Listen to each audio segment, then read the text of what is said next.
ثاني أصغر دولة في العالم وواحدة من أغنى الدول في الكوكب، تحاصرها فرنسا ومياه البحر من كل الجهات. ومع هذا فإن باريس مجبرة على حمايتها. في شوارعها لا حديث يطغى على حديث الثراء الفاحش، وشوارعها معرض للسيارات الفارهة، لا فقر فيها ولا جوع، وثلث سكانها من المليونيرات. موناكو عاصمة الثراء الفاحش. تلك المشاهد فاحشة الثراء من الطبيعي أن تشاهدها في موناكو، فهنا لا صوت يعلو على صوت المال. وإذا كنت تملك ملايين أو مليارات الدولارات فحتما ستكون من سكان موناكو. هي دولة لا تشبه بقية الدول، وفي ذات الوقت يمكن أن لا تكون دولة، فهي لا تملك جيشا أو حدودا، ويعرفها الكثير من العالم أنها تابعة لفرنسا، حيث تقع في منطقة الريفيرا الفرنسية جنوب شرق البلاد، وتحدها فرنسا من الجهات الثلاث، والبحر المتوسط من الجهة الرابعة. دولة الأثرياء اليوم تأسست عام 1215، وذلك كمستعمرة تتبع لجنوة.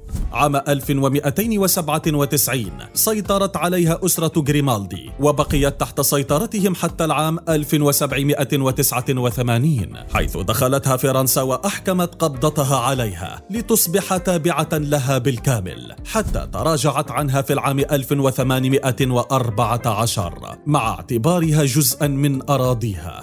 ذلك لم يمنع أسرة غريمالدي من البحث عن الاستقلال، وهو ما حصلت عليه موناكو عام 1861، لكنها بقيت في ذات الوقت تحت الوصاية الفرنسية، وهو الأمر الذي أرادته الأسرة الحاكمة، كون أن مساحة الدولة صغيرة.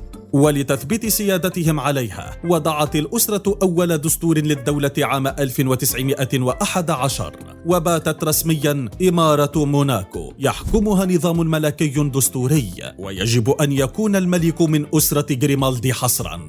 وتضم مجلسا وطنيا يتكون من مجلس وفرع قضائي، فيما تتقسم الدولة كلها إلى 4 مناطق، أشهرها وأكثرها كثافة في السكان هي منطقة مونتي كارلو. وكون آل غريمالدي لا يزالون يحكمون حتى اليوم في موناكو، أصبحوا أقدم بيت حاكم في القارة الأوروبية حاليا.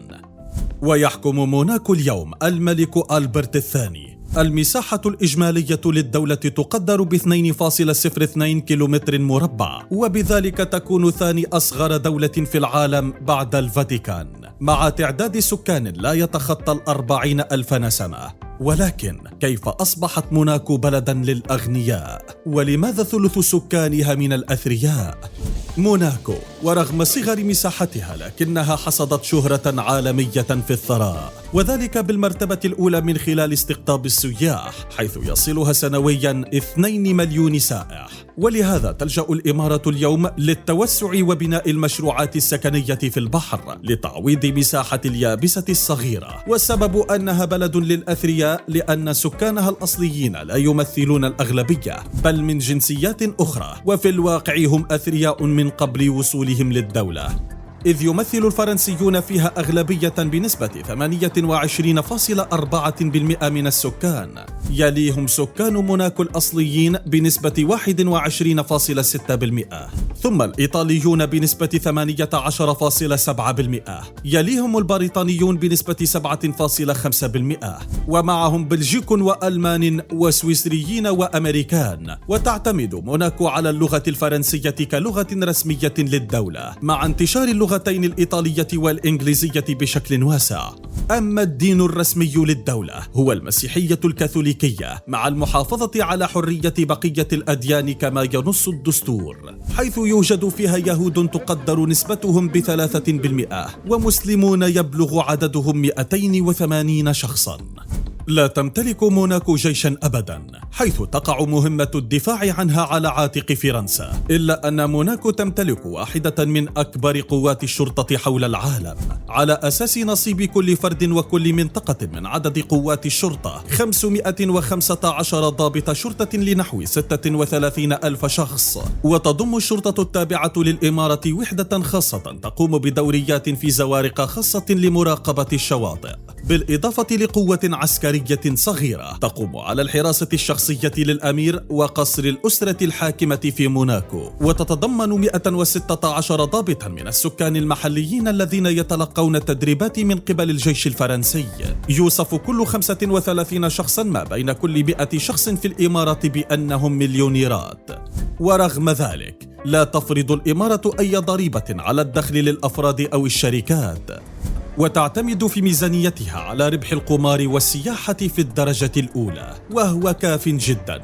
ولذلك تشتهر الإمارة بكونها جنة وملاذ الأثرياء والمكان المثالي للتهرب الضريبي وغسيل الأموال. وقد بدأت التنمية الاقتصادية فيها في أواخر القرن التاسع عشر، وذلك عندما تم افتتاح أول خط سكة حديدية يربط بينها وبين فرنسا، ومن ثم تم افتتاح أول كازينو للقمار في منطقة مونتي كارلو، وساعد مناخها المعتدل والمناظر الطبيعية فيها على استقطاب السياح، وتم الاعتناء بشكل أساسي في مرافق القمار فيها بهدف استقطاب الأثرياء والمشاهير على وجه الخصوص.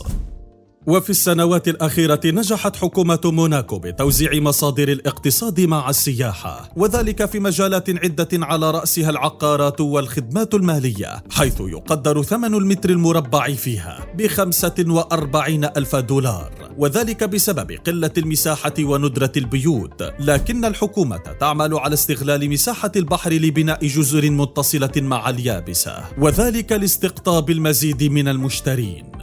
كما أصبحت موناكو مركزاً مصرفياً مهماً في أوروبا، حيث تمتلك في مصارفها أكثر من 100 مليار يورو، وبسبب عدم وجود ضريبة دخل شخصية في الإمارة نجحت بجذب العديد من كبار الأثرياء حول العالم الذين يسعون للتهرب من دفع الضرائب في بلادهم. كما تتنافس كبرى البنوك العالمية اليوم على افتتاح فروع لها في موناكو.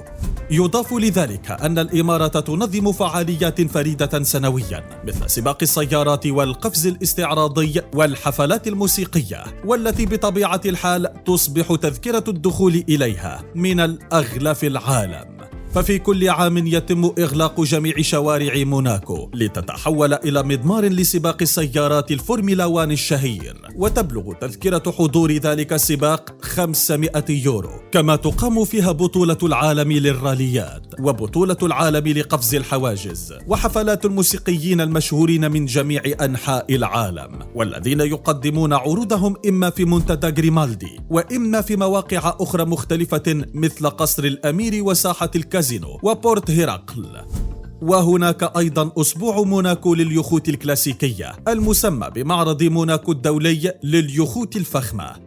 ومع هذا ورغم الثراء الفاحش فيها تفرض موناكو قوانين حازمة على مواطنيها، فمن حيث التعليم يعتبر إلزاميا فيها، وترفع شعار لا أمية في موناكو، إذ يبلغ معدل معرفة الكتابة والقراءة فيها نسبة 99%، حيث أن التعليم إجباري من سن 6 وحتى 16، ويدرس فيها ذات المناهج الفرنسية بالإضافة لدراسة تاريخ موناكو.